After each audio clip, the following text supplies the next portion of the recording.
We start with the main guy, the King of Atlantis, narrating his escapades to his newly born son. The son listens with his eyes wide open as his father paints action-packed pictures in his head of how he bravely battled pirates. The baby was a result of a 4-year relationship between the King of Atlantis and Princess Mira. That meeting transformed him into not only a husband, but also a father. So now, he's up at the crack of dawn because besides having a wife and kid, his other gig is being king. After stopping his brother from launching an attack on the land folks and snatching the throne, Arthur realized ruling Atlantis is a roller coaster of tough choices, often feeling like he's in a political chess game where everyone's pouring water, literally. Despite the weight of the crown, his son's the best thing that's ever happened to him.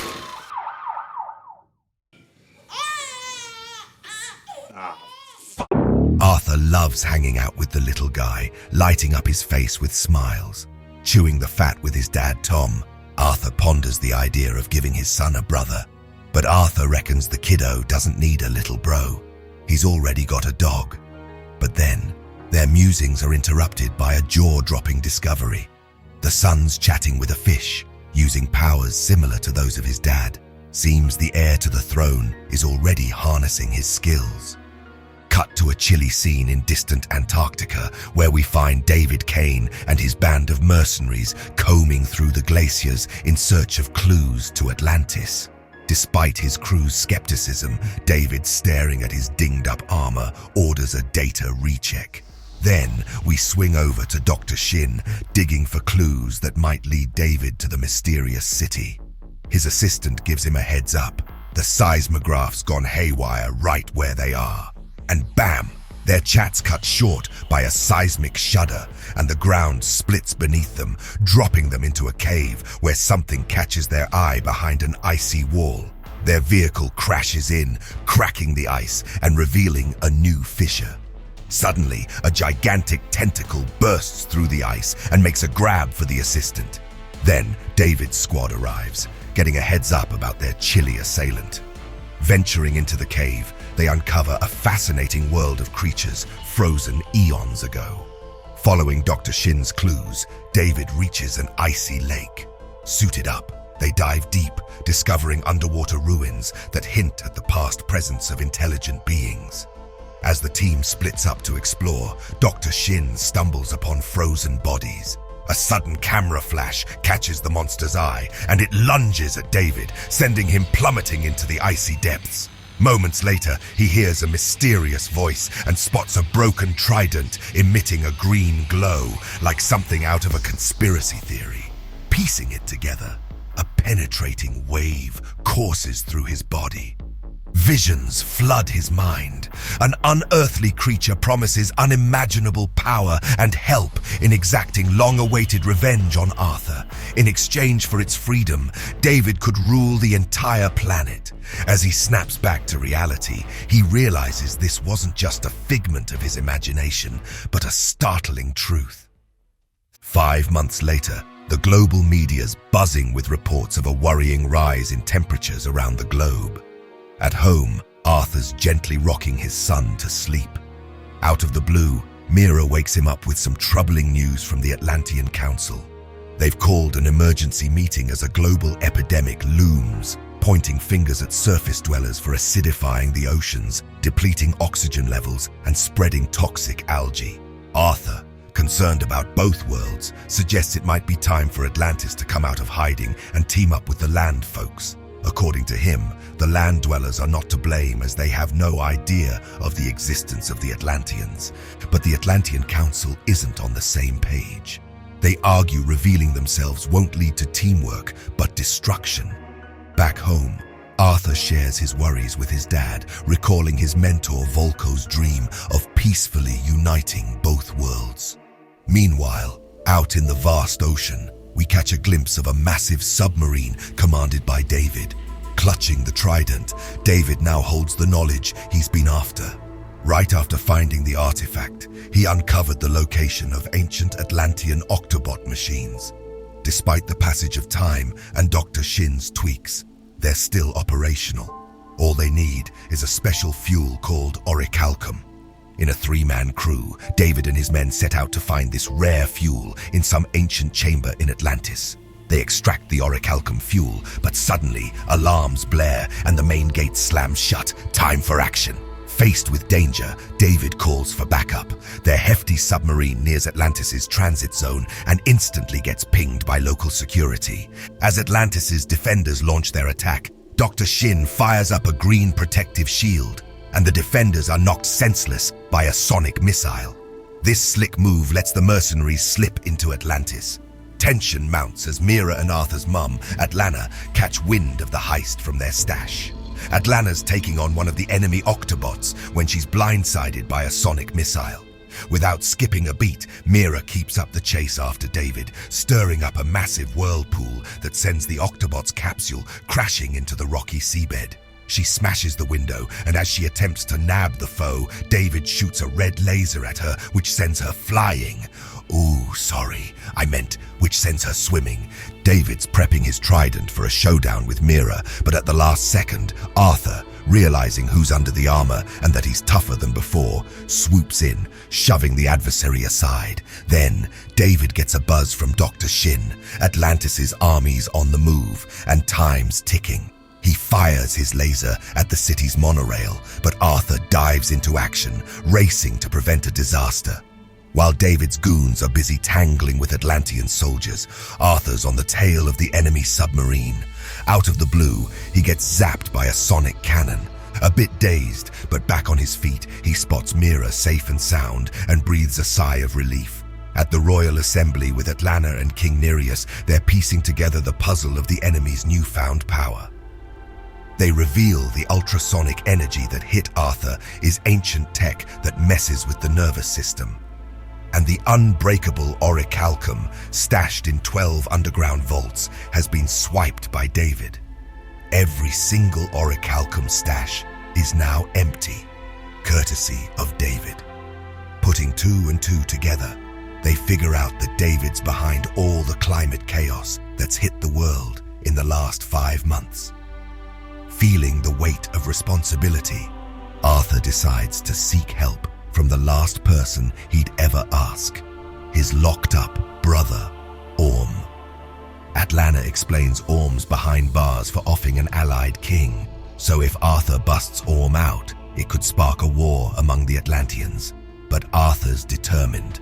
He assures everyone his mission will stay on the down low, as he plans to spring his brother solo. Orm's jailed in the desert to keep any sea creature from setting him free. In this desperate move, Arthur suits up in a snug wetsuit.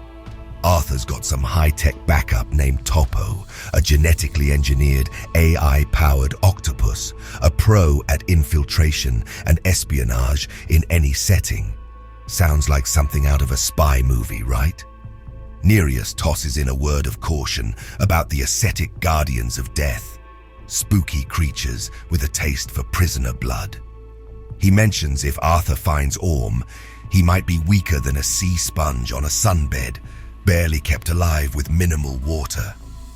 Then Topo, sneaky as a shadow, pops a smoke valve inside Orm's cell, and Arthur, in his newly acquired suit that makes him invisible, busts through the door, dispatching the creepy creatures like he's swatting flies. Next, Arthur's face-to-face with his brother again, whose figure clearly shows the toll of prison life. He's more bone than brawn. Arthur quickly fills him in. It's a secret rescue, and time's ticking. With Topo's help, they crack open ancient circular doors and bolt into the open. Arthur kicks his suit into stealth mode and swiftly deals with the remaining ascetic guardians. Riding lizard-like creatures and scaling walls, the brothers carve their path through ancient structures. Nearly at the top, the lizards burrow into the rocks and soon catapult them onto the desert surface. Arthur points a gaunt Orm towards the nearest water source, but as they part ways, Arthur's ambushed.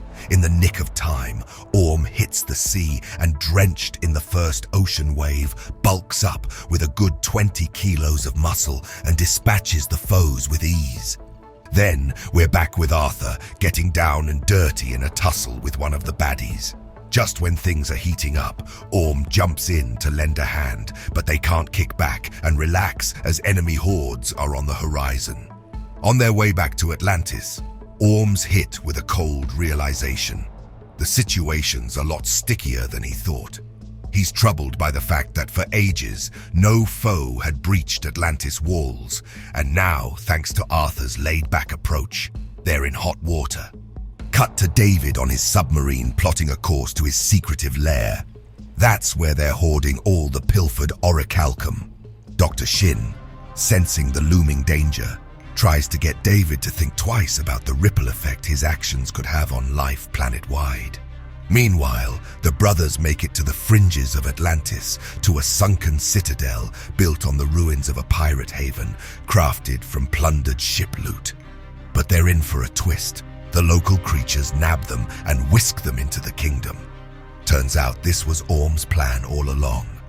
Orm points out Kingfish, a known ally of pirates and crooks collaborating with David. Orm probes for David's whereabouts, but Kingfish plays coy, hinting those tidbits aren't for sale anymore. But Arthur and Orm aren't fooled. Arthur warns that if they don't get the intel they need, he'll come back with a force that could wipe their kingdom off the map. Kingfish gives the nod to take out the brothers. That's when Arthur shifts into high gear, knocking down anyone in his path. He then grabs a round glass helmet and skillfully fits it on Kingfish's head. Threatening to crank up the water pressure inside, Kingfish cracks, revealing David's hiding at Devil's Mouth, a dormant volcano in the South Pacific. Without wasting a beat, Arthur and Orm leave the shadowy corners of the pirate haven. Meanwhile, in his distant hideout, David's having a mental powwow with Kordrax, the evil creature whose trident he found. However, his chat is cut short by an unexpected visit from Dr. Shin, who reports maxing out Orichalcum combustion efficiency. David shuts the door, leaving a troubled doctor to wonder what he's gotten himself into. Down in the South Pacific, Arthur and Orm spot an island puffing out green smoke. Hitting the beach, Arthur sends Topo back to Atlantis with their whereabouts. Trekking through dense jungle, Arthur's craving a taste of the human world, reminiscing about cheeseburgers and a cold beer. Orm, however, finds the mere names indigestible. Surprised Orm's never dabbled in fast food, Arthur offers him a cockroach, dubbing it a land shrimp. Reaching the peak, they're greeted by a transformed, Orichalcum-affected, supersized ecosystem. Turns out, the Orichalcum is not only heating the planet, but also causing its ecosystem to mutate. Dodging ginormous grasshoppers and sidestepping carnivorous plants, Arthur and Orm feel the destructive vibes of Orichalcum on nature firsthand. Faced with a huge cliff and no way over, they find a statue with an inscription in ancient Atlantean. A true king builds bridges. Acting on impulse, Arthur nudges the statue, which topples over, creating an impromptu bridge. Why didn't the builders of the Golden Gate Bridge think of this? To dodge an onslaught from mutated grasshoppers, the brothers tip the statue off the cliff. Meanwhile, Dr. Shin drops in to discuss stopping the Orichalcum burn-off with David. Not finding him, the doctor stumbles upon the trident and upon assembling it is overwhelmed by visions of the birth of a new, demonic king. Dr. Shin's unease mounts, and suddenly David appears. Confronting him, David confesses he's teamed up with a demonic entity named Kordrax to avenge his father's death and warns the doctor to stay out of his way. Deep in the woods, Arthur and Orm sneak into David's hideout. After smoothly taking out the guards, they slip into the control room. Staring down the burning Orichalcum, they're scratching their heads about stopping this fiery mess. Then in walks Dr. Shin, dropping his weapon and spilling that he never wanted any part of this scheme. In a dicey moment, the brothers decide to trust Dr. Shin. They lean in as he spills the beans about the terrifying power of the trident, now giving David an ancient-era strength boost. But their crash course is cut short by a sudden explosion, flinging them from the control room. That's when the mercenaries, armed with Atlantis-damaging tech, start their onslaught. The brothers are ducking and weaving, taking down foes in high-tech suits. Things heat up as mercenaries unleash Octobots. Risking an explosion, Arthur bounces Orichalcum containers off an Octobot's tentacles. Orm's having a tough time, out of his element, but in the nick of time, Arthur's strength halts a mechanical tentacle. He strikes back, while Orm, who seems to have awakened his cowboy talents, uses an anchor to tangle the Octobot's tentacles, sending it crashing down. Out of the blue, David shows up. The brothers see he's all geared up for battle. The fight kicks off, with Orm stepping up first. But David lands a punch, like he's in a boxing ring, sending Orm down for the count. In a 2-on-1, David's showing he's the tougher nut. Hurling the assembled trident at Orm, it's a near miss, but when Orm grabs and pulls out the trident, he feels a wicked vibe and visions of an ancient kingdom flash before his eyes. In a dramatic turn, just as everyone's gaze shifts, David seizes the moment and fires a beam at Orm. As he gears up to deliver the final blow, the island starts shaking. King Necrus and his army have arrived. Without missing a beat, the king orders a volcanic bombardment. Arthur gets back on his feet and cleverly uses a mercenary's rocket suit to send David plunging into the lake depths, slamming him against the rocks and damaging his armor. But David, stubborn as a mule, quickly latches onto a fleeing submarine with his harpoon. Chasing him down, Arthur is blindsided by mercenaries, activating a sonic cannon. The force sends him tumbling down to the ocean floor, pinned under a massive rock. But the tide turns when Arthur's wife arrives. Harnessing her powers, she takes control of the water, lifting the rock and freeing Arthur. Post-battle, the Atlanteans gather on the coast of the ravaged island, rallying behind Arthur's actions. Orm shares his vision, induced by the trident glimpsing the lost kingdom. Atlanna reveals that eons ago, rumors of a seventh kingdom, Necrus, swirled, but all records were erased before Atlantis' fall. King Necrus questions the certainty of Necrus' existence. Orm narrates touching the trident felt like entering a mind, helping him understand the history.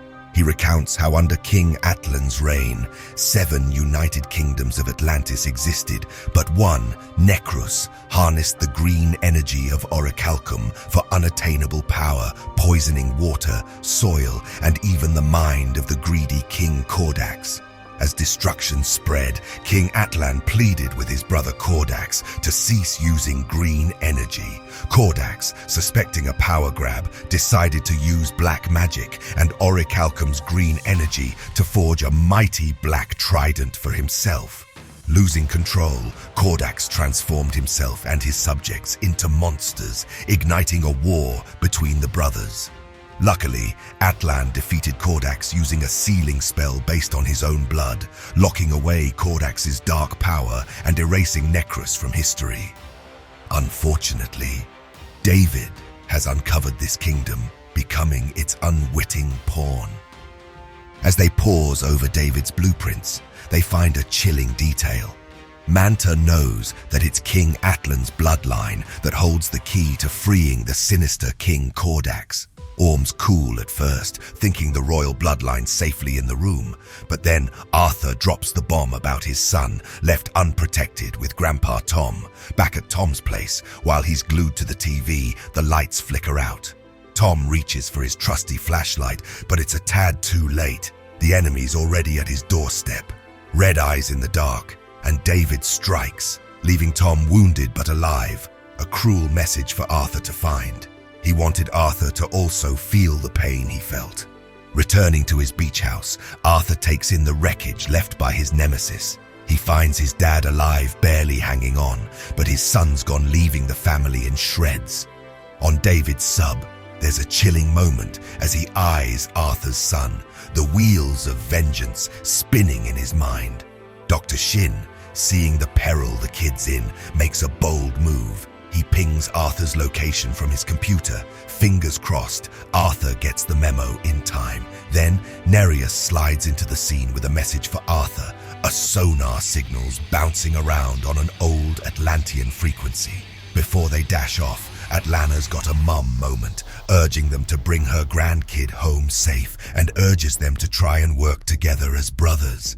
Meanwhile, she's got Tom covered, tapping into some nifty Atlantean tech to patch him up. Moments later, they aboard one of King Nereus's high-tech subs. Though the thing's as mighty as they come, it crawls through the water slower than a sleepy manatee. Nereus is hunched over maps and screens, trying to cook up a plan to jam David's sonic missiles. When Arthur realizes the sonic cannon's sound waves are messing with their nervous systems, he throws out an idea. Why not crank up the volume, he suggests, using the same tech to blast back even louder, creating a noise-cancelling effect. The team grabs the modified weapon and heads out. Meanwhile, David's sub is lurking near the icy kingdom. He tells Dr. Shin they've got enough firepower to shatter the ice, even if their fancy furnace is toast. Next, David's heading off on another leg of his sinister mission, with Dr. Shin and Arthur's son in tow. As their sub spots Arthur approaching, they prep their sonic missile. But they don't expect Arthur's next move, a call to arms that summons a whale of a defense. Hundreds of sea creatures encircle the sub, blasting out a symphony of sound at just the right pitch, frying the sub's sonic system. Over in the mysterious kingdom of Necrus, David and Dr. Shin are met with a sight that leaves the dock's jaw on the ocean floor. Arthur's crew isn't far behind, strategizing their next move in this eerie new world. Aware that Necrus's residents are now an army of monsters, the brothers keep their eyes peeled for lurking humanoids and hulking beasts. Arthur's mission is clear: rescue the little prince. The rest of the crew's ready to tangle with 1,000 squishy foes, turning attackers into dust with some well-aimed punches and a heavy dose of Atlantean grit. As David strides into the grand temple of Kordax, his gaze locks onto the imprisoned tyrant, throned and shackled. Meanwhile, at the bridge of Necrus, the group is in a full-blown action movie scene. King Nereus is in a real pickle, caught in the grip of a tentacled monster. Clinging to a rock for dear life, Nereus is just moments from becoming sea monster snack when Orm swoops in, slicing the creature's tentacle like a ninja. Back at the temple, David's about to claim his prize. The doctor hands him the baby, but when he opens the bag expecting Arthur's son, surprise, it's a bomb. With reflexes like a cat, he tosses it away just in the nick of time. Dr. Shin, seizing the chaos, tries to make a run with the kid, but David's got eyes in the back of his head and zaps him with a jolt of electricity. On the Grand Bridge, it's crunch time. The army's closing in, and it's an all-out brawl against the Monster Brigade. Miraculously, they bust into the temple and slam the gate shut, leaving thousands of creepy crawlies on the other side. It was like a zombie movie. Just then, Arthur's son channels his inner Arthur, sending out an SOS signal. Arthur, catching the vibe, zooms in, knocking David's weapon out of his hand just in the nick of time. Face to face with Manta, it's showdown time. Arthur lands a whopping punch, knocking him out cold. The crowd goes wild. In the heat of the showdown, Dr. Shin tosses Arthur his trusty trident for a fair fight. But even with the trident in hand, Arthur finds himself slammed against the temple walls and tossed around like a rag doll. David, seizing the moment, grabs the trident ready to end it all when Mira crashes the party. Misunderstanding the masked man for a Johnny Depp character, she shoots a water jet aiming to cool down the fire in his eyes. But missing her shot, she knocks the trident away instead, leaving Johnny as every woman's unattainable dream. As Mira scoops up her son and makes a dash, David aims his trident at her. In a heroic moment, Orm steps in and grabs the trident before it pierces Mira. But touching it, he feels a sinister power trying to seduce him, offering world domination in exchange for his loyalty. Distracted, David loses control, allowing Kordax's force to transfer to Orm. Weakened, David tries to go for Arthur again but realizes his strength is gone. Under Kordax's influence, Orm turns against Arthur, tossing him onto the altar. Arthur's blood splatters, initiating the dreaded release of Cordax. In a heart-stopping moment, Arthur, clutching the trident, pleads with Orm to end the madness and not succumb to the lust for power. But Cordax, seizing the turmoil, tries to convince Orm to hold on to the trident, claiming his rightful place as the true king. Arthur, not forgetting the bond of brotherhood, assures Orm that despite their differences, his love for him remains. As Cordax breaks free, Orm regains his senses and releases the trident. Seizing the moment, Arthur hurls the trident at the adversary, but Cordax catches it effortlessly. Now, with Cordax back in power, wielding his trident, Orm, in a last-second twist, passes Arthur his trident. Without hesitation, Arthur throws it, striking precisely at the tip of Cordax's trident, obliterating him. The impact unleashes a massive explosion of green energy spreading throughout the temple. Amidst the chaos, the temple crumbles, and David clings desperately to a cracking glacier, refusing Arthur's offered hand and plunging into the abyss, led by his pride. Truly, pride comes before a fall. As they leave the temple, they witness the Necrus dwellers, once an army of monsters, now lifelessly collapsing. Orm, spotting the trident lying on the path, picks it up, and the mysterious kingdom of Necrus fades away as if it never existed. Just moments later, Arthur and his crew burst out of the ocean like a bunch of dolphins at a SeaWorld show. Arthur's back with his fam, and together with Mira, they're all about that happy family reunion vibe. In a gesture straight out of a medieval drama, Orm hands over the war trident to King Nereus, and Arthur and Mira dish out a hearty thanks to the doc for having their backs. Next thing you know, Arthur's having a bro-to-bro chat with Orm, saying debts are squared away between them. But there's still the whole other kingdoms issue. Sensing the gravity of the situation, the brothers cook up a tale that Orm kicked the bucket and vanished with the lost kingdom. A perfect cover for Orm to start afresh, incognito style.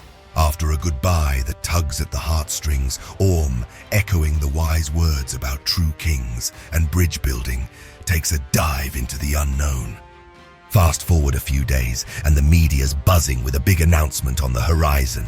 Turns out the Atlantean Council's all thumbs up for Arthur's pitch to unveil the real, mighty, and most importantly, peace-loving Atlantis, itching for a human-world alliance.